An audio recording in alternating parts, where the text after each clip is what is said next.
Hello students, మనం ఈరోజు వెక్టార్స్లో కొన్ని క్వశ్చన్స్ చూద్దాం. Let L1 L2 denote lines. 2 lines ఇచ్చాడు. ఫస్ట్ లైన్ వచ్చేసరికి వెక్టార్ ఫార్మేట్లో ఉంటుంది. r bar equal to i bar plus lambda times minus i bar plus 2j bar plus 2k bar, lambda belongs to real numbers. Second line వచ్చేసరికి mu times 2i bar minus j bar plus 2k bar, mu belongs to real numbers. So this is passing through the point. First line ఇది L1 అనే line, ఇది L2 అనే line. 2 lines ఇచ్చాడు. మూడో line ఉంటుంది చూసారు, L3 line. అది మనకి perpendicular to both L1 L2 and cuts both of them. రెండు లైన్స్ కి కూడా ఇలా ఒక లైన్ ఉంది L1, ఇంకో లైన్ L2 ఉంది. ఈ రెండు లైన్స్ కి కూడా పర్పెండిక్యులర్ గా ఉంటూ రెండు లైన్స్ ని కట్ చేస్తుంది. సపోజ్ ఇది P అనే పాయింట్ దగ్గర కట్ చేసింది, Q అనే పాయింట్ దగ్గర కట్ చేసింది. అయితే ఈ L3 లైన్ ఏమవుతుంది వెక్టార్ ఫార్మాట్ లో చెప్పాలి. సో మనకి L3 యొక్క డైరెక్షన్ రేషియోస్ ముందు కనుక్కోవాలి, ఫైండ్ అవుట్ చేయాలి. దీని యొక్క డైరెక్షన్ రేషియోస్ కావాలి. దీని యొక్క direction ratios L2 direction ratios కి L1 డైరెక్షన్ రేషియోస్ కి ఎలా ఉంటాయి? ఈ రెండు డైరెక్షన్ రేషియోస్ కి పర్పెండిక్యులర్ గా ఉంటుంది కదా. L2 డైరెక్షన్ రేషియోస్ ఇటువైపు ఉన్నాయి, L1 డైరెక్షన్ రేషియోస్ ఇటువైపు ఉన్నాయి. రెండింటికి కూడా పర్పెండిక్యులర్, బోత్ రెండింటికి పర్పెండిక్యులర్ గా ఉండేది కావాలి. సో L1 యొక్క డైరెక్షన్ రేషియోస్ ఏంటో చూద్దాం. L1 డైరెక్షన్ రేషియోస్ ఏమవుతాయి? లాంబ్డా టైమ్స్ ఇది కాబట్టి ఇది డైరెక్షన్ వెక్టర్ -1 2 2, ఇది direction vector of L1 line. L2 line యొక్క డైరెక్షన్ వెక్టర్ ఏంటి? 2 -1 2. వచ్చినాయి కదా, రెండు లైన్స్ యొక్క డైరెక్షన్ వెక్టర్స్ వచ్చేసింది. ఇప్పుడు మనకు కావాల్సిన డైరెక్షన్ వెక్టర్ ఎలా వస్తుంది అంటే cross product i bar j bar k bar -1 2 2 2 -1 2. దీని ద్వారా మనకి డైరెక్షన్ వెక్టర్స్ వచ్చేస్తాయి. ఏముంది? 4 + 2 6 j bar times -2 -4 -6 plus k bar times 1 - 4 -3. So 6 + 6 -3 ఇలా వచ్చే డైరెక్షన్ రేషియోస్. సో దీన్ని సింప్లిఫై చేసి చేద్దాం, ఎందుకంటే క్యాన్సిల్ అవుతున్నాయి కదా. సో 2, 2, -1 అని కూడా రాసుకోవచ్చు. డైరెక్షన్ రేషియోస్ ఆర్ ఇన్యూమరబుల్, అంటే మనకి ఇన్ఫైనైట్ ఉంటాయి. సో 3 తో డివైడ్ చేసి ఇది ఒక డైరెక్షన్ వెక్టార్గా తీసుకుంటాం. సో మనకు కావాల్సిన లైన్ L3 లైన్ ఏదైతే ఉందో దాని డైరెక్షన్ వెక్టర్స్ 2, 2, -1.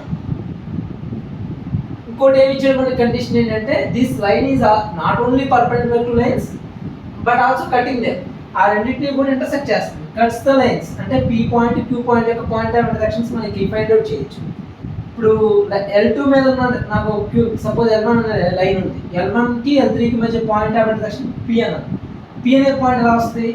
L1 మీద ఉండే any arbitrary point on L1 or parametric point format లో తీసుకుంటే ఎలా ఉంటుంది? Any point on line L1 can be taken as ఎలా తీసుకోవచ్చు అంటే P అనే పాయింట్ సపోజ్ ఇలా తీసుకోవచ్చు. i బార్ కామన్ తీస్తే 1 - లాంబ్డా కదా. సో 1 - లాంబ్డా 2 లాంబ్డా 2 లాంబ్డా ఈ ఫార్మాట్ లో ఉంటుంది. సో ఈ లైన్ మీద ఉండే ప్రతి పాయింట్ కూడా ఈ ఫార్మాట్ లో ఉంటుంది. సో P అనే పాయింట్ కూడా అప్పుడు ఏమవుతుంది? 1 - లాంబ్డా 2 లాంబ్డా 2 లాంబ్డా. అలానే సిమిలర్లీ Q అనే పాయింట్ కావాలనుకుంటే L2 లైన్ మీద ఉన్న ఆర్బిట్రరీ పాయింట్ అది పారామెట్రిక్ ఫార్మాట్ లో తీసుకోవాలి. అలా తీసుకోవచ్చు అంటే దీంట్లో 2μ, ఎందుకంటే ఆరిజిన్ నుంచి పాస్ అవుతుంది. దీని డైరెక్షన్ వెక్టర్ ప్యారలల్ గా, ఐ మీన్ ఇది parallel vector, direction vector for second line. So అది లేదు కాబట్టి 2μ -μ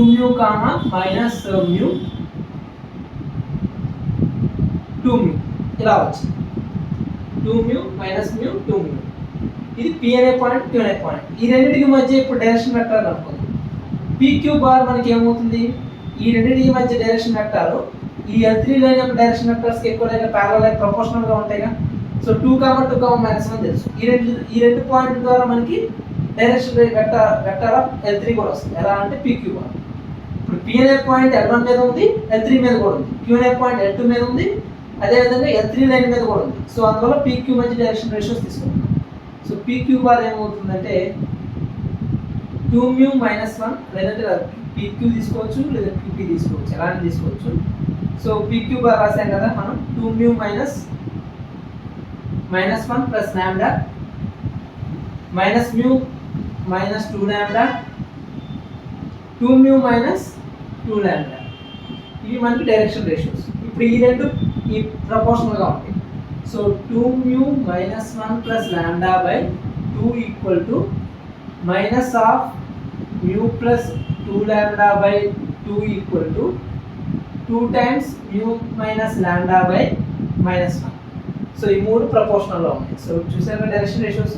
సో ఈ ఈక్వేషన్ సాల్వ్ చేద్దాం. ఈ రెండింటి ముందు సాల్వ్ చేస్తే ఏమవుతుంది, 2 cancel, minus mu plus 2 lambda ఇటువైపు వచ్చేస్తే 3 mu plus 2 lambda plus lambda plus 3 lambda equal to 1. దీని నుంచి మనకి మ్యూ ప్లస్ లాండా ఏమవుతుంది, మ్యూ ప్లస్ లాండా ఈక్వల్ టు 1/3. ఇది ఒక ఈక్వేషన్. మళ్ళీ ఈ రెండింటిని కూడా సాల్వ్ చేద్దాం. ఈ రెండింటిని సాల్వ్ చేసేటప్పుడు మళ్ళీ 2 ఉంటుంది ఇక్కడ. ఇప్పుడు మళ్ళీ సాల్వ్ చేస్తే minus minus plus. So mu plus 2 lambda equal to 2 × 2 4 mu minus 4 lambda. So 4 mu minus mu అంటే 3 mu, 4 lambda 2 lambda 6 lambda. So 3 2 times cancel. So lambda is equal to mu by 2. So lambda value వచ్చేసింది అంత mu by 2. దాన్ని ఇక్కడ substitute చేద్దాం. Mu by 2 plus mu 3 mu by 2 is equal to 1/3. So mu is equal to ఏమవుతుంది 2/9. So mu value ఎంత వచ్చిందంటే 2/9 వచ్చింది. దీని నుంచి లాండా వాల్యూ ఎంత వస్తుంది, 2/9 into mu value 2/9. So 2 cancel అయిపోతే 1/9 అంతే కదా. 2/9 తీసుకెళ్ళి మ్యూ ప్లేస్లో పెట్టాడు. 2 క్యాన్సిల్ అయిపోయింది 1/9. సో మనకి మ్యూ వాల్యూ 2/9, లాండా వాల్యూ 1/9, ఈ రెండు వచ్చేసింది. సో మనకు కావాల్సిన లైన్ ఎలా వస్తుంది, రిక్వైర్డ్ లైన్ అయితే P point P direction ratio, లేదా క్యూ పాయింట్ డైరెక్షన్ రేషియో, లేదంటే పీక్యూ యొక్క మిడ్ పాయింట్ ఉంటుంది చూసారా, ఆ పాయింట్ ప్లస్ డైరెక్షన్ రేషియో. అంటే 3 వేస్లో మనకు కావాల్సిన L3 లైన్ మనం చెప్పవచ్చు. ఆ 3 కూడా మనకు ఆప్షన్స్లో ఉన్నాయి. అందుకని చెప్పి నేను ఆ 3 పాయింట్స్ కూడా ఇప్పుడు రాస్తాను. 3 లైన్స్ కూడా ఎలా మనం రిప్రజెంట్ చేయొచ్చు అంటే,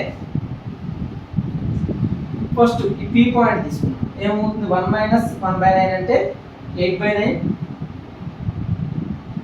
8/9 I bar, 8/9 I bar plus 2 లాండా అంటే 2/9 జే బార్ ప్లస్ 2/9 కే బార్ ప్లస్ ఏం రాయొచ్చు L3 సమ్ కాన్స్టెంట్ కాబట్టి some constant t into this vector 2, 2, -1 2i plus 2j minus k bar. ఇది L3 లైన్ ఈ ఫార్మాట్లో ఉంది. ఇలా లేదా రెండో ఏంటి, సెకండ్ ఈ పాయింట్ కూడా తీసుకోవచ్చు కదా, క్యూఎన్ఏ పాయింట్ తీసుకుంటే అంటే ఈ క్యూఎన్ఏ పాయింట్ కూడా L3 లైన్ మీదే ఉంది. సో 2 మ్యూ అంటే 4/9 ఐ బార్ మైనస్ మ్యూ అంటే -2/9 జే బార్, 2 మ్యూ అంటే 4/9 k bar plus constant into this vector 2i plus 2j minus k. Okay, ఇలా రాయొచ్చు. లేదా ఈ రెండింటి యొక్క మిడ్ పాయింట్ ఉంటుంది కదా, పీక్యూ యొక్క మిడ్ పాయింట్ ఏమవుతుంది, ఈ రెండు పాయింట్స్ యొక్క మిడ్ పాయింట్ 8/9 ప్లస్ 4/9, 12/9 అంటే 4/3. So 4/3 i bar, 2/9 - 2/9 0 plus 0 j bar, తర్వాత 2/9 ప్లస్ 4/9 6/9 అంటే 2/3 plus 2/3 k bar plus t times 2i bar plus 2j bar minus k bar రాయొచ్చు. సో మనం చూద్దాం ఆప్షన్స్ కరెక్ట్గానే ఉన్నాయి లేదా. 2/9 దీని ఎలా రాశాడంటే 2/9 కామన్ తీసేసాడు. 2/9 కామన్ తీస్తే ఏమవుతుంది, దీనికి 4i plus j plus k ఇలా వస్తుంది. మిగతాదంతా same. So this option is correct. Second option కూడా ఏం చేశాడు, 2/9 కామన్ తీసేసాడు. అప్పుడు ఏమొస్తుంది, 2/9 కామన్ తీస్తే ఇక్కడ 2i minus j plus 2k. Yes, ఇది కూడా సెకండ్ ఆప్షన్ కూడా కరెక్టే. కాకపోతే 2/9 ఇక్కడ కామన్ తీసాడు, ఇక్కడ 2/9 కామన్ తీసాడు. నెక్స్ట్ వచ్చేసరికి ఇక్కడ 1/3 కామన్ తీస్తే 2/3 కామన్ తీసినట్టున్నాడు, 2i plus k. Okay, 2/3 common తీసేస్తే మనం యాడ్ చేసాం అంతే కదా. సో ఇక్కడ 1/3 మాత్రం కామన్ తీసాడు. మనకి ఎందుకు ఇక్కడ తప్పు వచ్చిందంటే, మనకి 8/9 4/9 12/9 బై 2 చేయాలిగా మిడ్ పాయింట్ కావాలంటే. సో అప్పుడు ఇది 2/3 ఇది 1/3 అవుతుంది. 1/3 కామన్ తీసాడు. So 2i bar plus k bar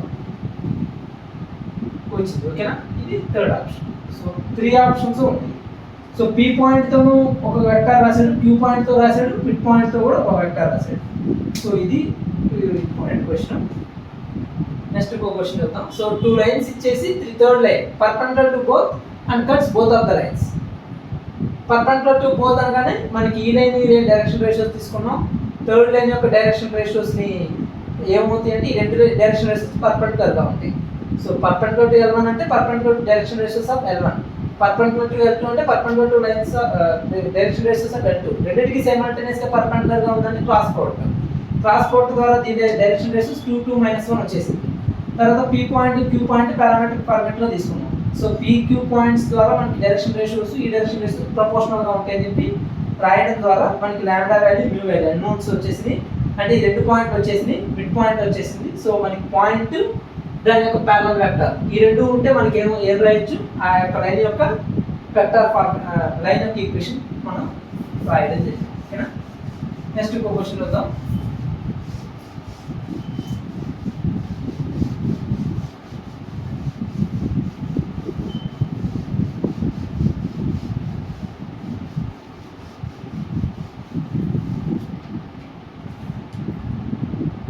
next question, consider cube in first operant with sides OP, OQ, OR of length 1 along x axis, y axis, z axis respectively. ఒక cube ని consider చేయమంటున్నాడు. ఇలా ఒక cube ఇచ్చాడు.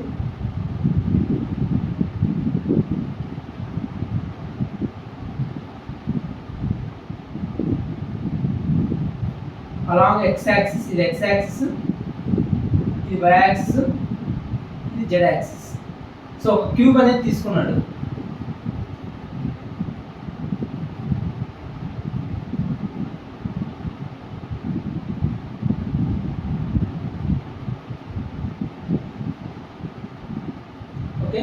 Along x axis, y axis, z axis ఒక cube ని consider చేస్తే అది కూడా ఫస్ట్ ఆప్టెంట్ లో OP, OQ, OR అనేది x axis, y axis, z axis అంటున్నాడు. అంటే OP, OQ, OR. ఓకే, ఇలా తీసుకున్నాడు. అన్నిటి యొక్క లెంత్ వచ్చేసరికి 1 యూనిట్ అంటాడు. 1 యూనిట్ లెంత్ అయితే P అనే పాయింట్ ఏమవుతుంది, 1, 0, 0. This will be 0, 1, 0. ఇది 0, 0, 1 అవుతుంది. ఇది లెంత్ 1 యూనిట్ కాబట్టి ఆటోమేటిక్గా మనకి ఇంకేం చెప్తున్నాడంటే O అనేది ఆరిజిన్ అన్నాడు. So S be the centre of cube. S యొక్క పాయింట్ ఇచ్చాడు. S ఏమైనా ఇచ్చాడంటే 1/2, 1/2, 1/2. ఈ పాయింట్ మనకి క్యూబ్ యొక్క సెంటర్గా చెప్పాడు. క్యూబ్ యొక్క సెంటర్ అంటే ఇక్కడ ఎక్కడ ఉంటుంది. And T be the vertex of cube. Opposite to origin. ఆరిజిన్కి ఆపోజిట్గా ఒక వర్టెక్స్ తీసుకోమన్నాడు. సో ఆరిజిన్కి ఆపోజిట్గా ఉండే వర్టెక్స్ ఇది. ఈ వర్టెక్స్ యొక్క పాయింట్ T అన్నాడు. సో T యొక్క కోఆర్డినేట్స్ ఏమవుతాయి, మొత్తం లెంత్ 1 యూనిట్ కాబట్టి T యొక్క కోఆర్డినేట్స్ మనకి 1, 1, 1 అవుతుంది. S అనేది ఏంటంటే మనకి mid point. S lies on diagonal OT. ఈ S అనే పాయింట్ ఎక్కడ ఉందంటే OT యొక్క డయాగ్నల్ మీద ఉంది అంటాడు. సో O అనే పాయింట్, T అనే పాయింట్ రెండు కనుక జాయిన్ చేస్తే మిడ్ పాయింట్ ఉంది సరే, ఇది S. 1/2, 1/2, 1/2. మనకి ఇంకా కండిషన్స్ ఏమి ఇచ్చాయంటే P bar is equal to SP bar, Q bar is equal to SQ bar, ఇది క్యాపిటల్ P, స్మాల్ p. తర్వాత R bar is equal to SR bar, T bar is equal to ST bar. Then value of P cross Q cross R cross T, దీని యొక్క value అడుగుతున్నాను. ఓకేనా, so మనకి మొత్తం data అంతా ఇక్కడ రాస్తాను నేను. ఒక cube unit length, x axis వైపు P అనే పాయింట్, ఇక్కడ Q అనే పాయింట్, ఇక్కడ R అనే పాయింట్. సో మనకి ఆల్రెడీ దీని మీద ఒక LAQ లాంటిది చేశాను కదా, 1 0 0 0 1 0 0 0 1 1 1 1 సేమ్ అదే.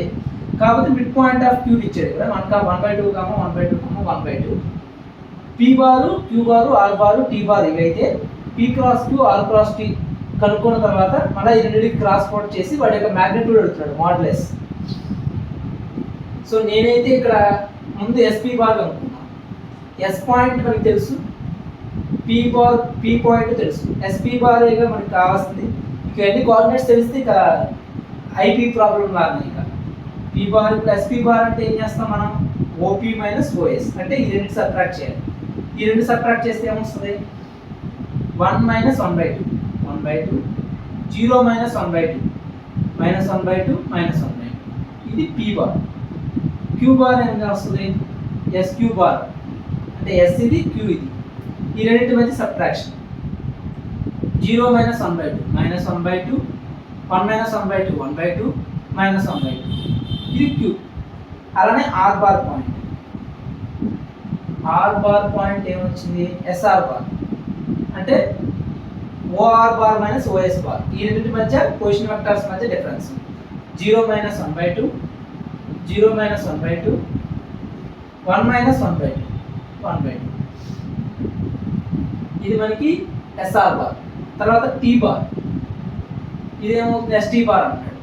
సో 1,1,1 దీని యొక్క పొజిషన్ వెక్టర్ మైనస్ ఎస్ యొక్క పొజిషన్ వెక్టర్. సో ఏమవుతుందంటే 1/2, 1/2, 1/2. ఇప్పుడు ఈ రెండింటికి మధ్య cross product P cross Q కావాలి. పీ క్రాస్ క్యూ ఎలా ఫైండ్ అవుట్ చేస్తామంటే IJK 1/2 minus 1/2 minus 1/2 minus 1/2 1/2 minus 1/2. So దీని డెప్త్ వాల్యూ ఫైండ్ అవుట్ చేయాలి. ఏం చేద్దామంటే ఈ రెండు యాడ్ చేయాలి.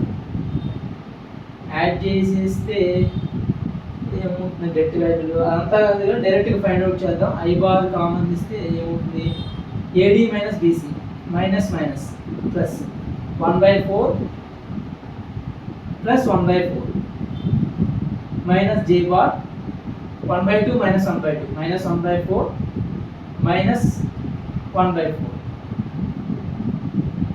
Plus k bar times 1/4 minus 1/4 0. ఇది లేదు, ఓన్లీ 2. 1/4 1/4 అంటే 1/2 I bar minus 1/4 minus 1/4 minus 2/4 అంటే మైనస్ 1/2 మైనస్ 1/2 మళ్ళీ మైనస్ ఉంది కాబట్టి ప్లస్ 1/2 జే బార్. అంటే ఇది ఎలా వచ్చిందంటే I bar plus j bar by 2 వచ్చింది. ఇది పీ క్రాస్ టీ. అలానే ఆర్ క్రాస్ టీ కూడా కనుక్కుంటాం. ఇది కూడా ఉంది కదా, ఆర్ క్రాస్ టీ కనుక్కుంటే ఏమొస్తుంది, ఐజేకే మైనస్ 1/2 మైనస్ 1/2 1/2 1/2 1/2 1/2. సో దీనికి క్రాస్ ప్రోడక్ట్ చేస్తే minus 1/4 minus 1/4 minus j bar minus 1/2 1/2 minus 1/4 again minus 1/4 plus k bar minus 1/4 plus 1/4 0. So k bar అంటారు. సో ఏమొస్తుంది ఇక్కడ అంటే -1/2 i bar, ఇక్కడ ఎంత -1/2 కి మైనస్ ప్లస్ 1/2 j bar. అంటే ఇక్కడ ఏమొచ్చింది -1 - i plus j by 2 కావచ్చు. j - i వచ్చింది, ఇక్కడ i plus j వచ్చింది. ఇప్పుడు మళ్ళీ అగైన్ ఈ రెండింటికి ఏం చేయాలి, మళ్ళీ అగైన్ క్రాస్ ప్రోడక్ట్ చేయాలి. డైరెక్ట్గా చేద్దామా, కే బార్ లేదుగా. So i bar plus j bar by 2 minus i bar plus j bar by 2. Cross product చేస్తే 1/4 డినామినేటర్లో i cross i 0, i cross j k, తర్వాత j minus j cross i. J cross i అంటే minus k, minus ఉంది కాబట్టి plus k, j cross j 0. So 2k bar by 4 అంటే k bar by 2, k bar by 2. So మొత్తానికి ఈ magnitude అంటే meaning ఏంటి ఇప్పుడు, this is nothing but mod k bar by 2 యొక్క మ్యాగ్నిట్యూడ్. అంటే k bar అంటే ijk component unit vector. So maximum దీని వాల్యూ ఎంత వస్తున్నప్పుడు 1/2 వస్తుంది.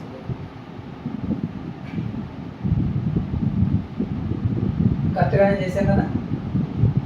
I cross cross J cross I minus K plus k, j cross j 0.